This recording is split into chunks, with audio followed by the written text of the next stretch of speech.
Kung bago ka lang sa channel na to at isa kang true-blooded Aldab Nation na nagmamahal po kila Maine Mendoza at Alden Richards, tama po ang channel na pinuntahan mo, kaya consider na kitang bagong subscriber. Wala na talagang ligawan na nagpatuloy. Para magkaibigan na lang sila. Sabi ng source ko na close kay Catherine at kay Alden. Gustong-gusto naman daw talaga ni Alden si Catherine. Hirit ni Mama Loy, may kinalaman daw kaya yung pagdalaw noon ni Daniel sa dressing room ni Catherine? Kailan umugong ang usapan na on speaking terms na raw ulit sina Catherine at Daniel? Welcome back mga ka-Aldab. Ito na naman po ang inyong lingkod, si Mr. Destiny, at syempre magbibigay na naman tayo ng mainit at nagbabagang update po ngayon sa social media. Pinarinig ko po yung video kasi marami nagre-react sa akin, marami nagko-komento na hindi daw po totoo yung mga binabalita ko. Sinisiraan ko lang daw po sina Catherine at si Alden Richards. Gawa-gawa ko lang daw po yung hiwalayan o yung hindi na nga po raw nanliligaw, hiwalayan issue kina Alden Richards at kay Catherine. Kaya nga po kinuha natin yung mga ilang video na kung saan nga po hindi na nga po raw nanliligaw. Wala naman po talagang ligawan. Yan po yung pinapaliwanag ko na pumutok na nga po sa social media. Pinag-usapan na, lalo na nga po na itong update ni Ma'am Ogie o ni Ogie Diaz at ni Mama Loy. Hindi po ba? Marami nag-react, maraming pumabor sa Alden fanatics dahil hindi naman po talaga maganda kasi ang ginagawa rin ng Catherine.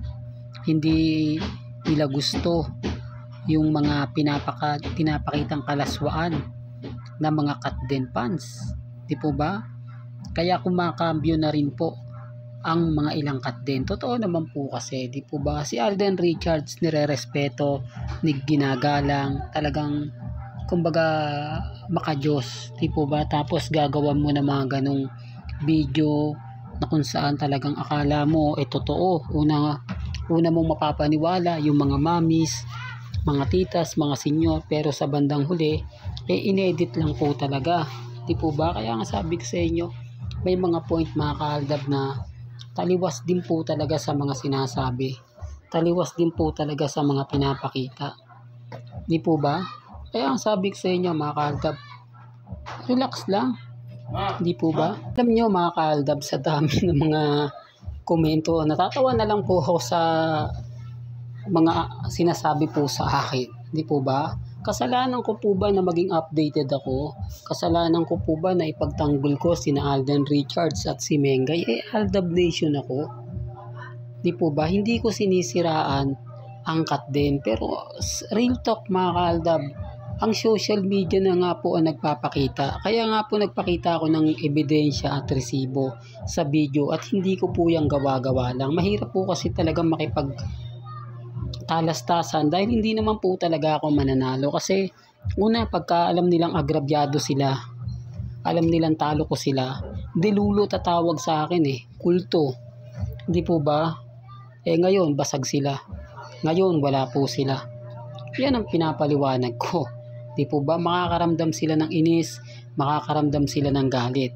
Karamihan kasi yung team abroad ngayon, team Canada, nakapag-move na dahil gusto lang man talaga nila si Alden Richards at si Catherine. Siyempre hindi naman daw po may iwasan na 11 years na mababago mo agad-agad, di po ba? Siyempre pag nanuyo nga naman daw yung isa, sino ba naman si Catherine para tumanggi kung ikaw na nga po mismo ang sinusuyo. Di po ba? Dalawa lang po yan yung sa dressing room at pagpunta sa bahay ni Daniel Padilla para humingi nga po ng tawad sa magulang ni Catherine Bernardo, para ihingi yung mga nagawa niyang pagkakamali kay Catherine Bernardo at pagbisita na may dalang bulaklak sa dressing room. Doon pa lang may mali na di po ba?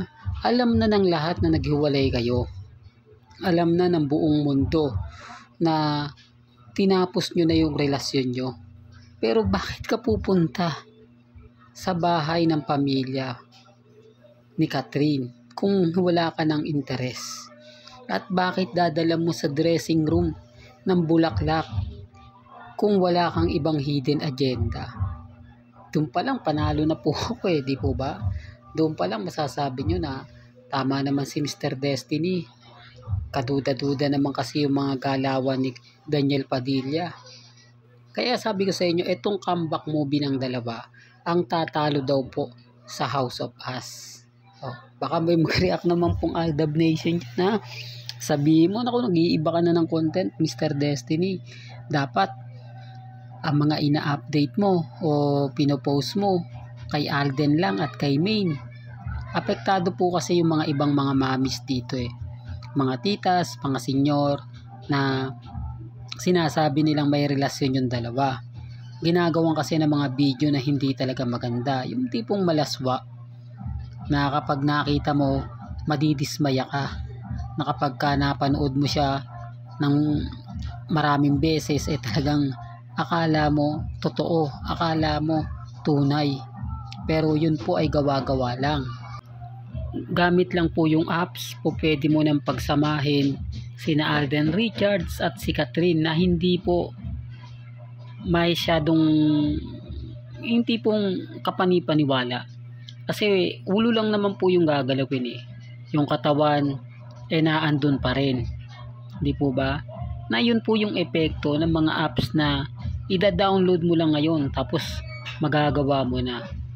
Yung tipong kahit hindi ka o kahit wala kang kaalam-alam pagdating sa apps may mga logic na makikita mo, mga update na talaga naman pong 101%. Di po ba? Kaya nga sabi ko sa inyo mga kalda, relax lang po kayo. Di po ba? Hanggat na andito po si Mr. Destiny, hindi po sila makakagawa ng mga issue na papabor sa kanila, issue na kumbaga sasabihin nila na ganito, sasabihin nilang ganyan. Di po, wala po silang magagawa kundi tanggapin ang katotohanan na wala pong relasyon sina Catherine at si Alden Richards. Hindi po nila matanggap. Kumbaga gusto kasi nila ganito, gusto nila ganun. Wala na, basag po sila sa akin. Hindi po sila makakaporma at never po silang makakaporma kapag si Mr. Destiny na nga po ang nag-update. Kasi 101% tayo po ba? Hindi man tayo Katden o Katnel at least updated tayo. Hindi po ba? Kaya nga galit sila Bakit ko daw ina-update ang Katden? Aldab daw ako. Ayaw po kasi nilang pa-imbestiga yung mga nangyayari at nagaganap. Ayaw po kasi nilang makita yung mga panlilinlang na ginagawa po nila. Ayaw nilang kumbaga malaman, di po ba, na fake apps lang po yung ini-edit nila. Di po ba? Nakakatuwa lang po kasi sa bandang huli sila rin po nasira. No? Parang Armin din yan panay update dati, pero sa bandang huli nahanapan sila ng butas. Po ba? Kaya nga sabi ko sa inyo, relax lang po kayo, maging kampante, maging matatag. Malay nyo bukas sa makalawa, mag-iba na po yung sitwasyon. Po ba? Na ine-expect natin. O sabihin na natin na hindi natin ine-expect biglang lumitaw nang hindi natin namamalayan. Well, hanggang dito na lang po ang ating latest updates. Kaya kung gusto nyo pa po ng pinaka-latest at sariwang update, abay tumutok lang po kayo dito po sa channel ni Mr. Destiny para updated po kayo sa mga bago at sa mga latest na i-upload po natin maya-maya lang. Hanggang sa muli, salamat po sa panonood at pakikinig.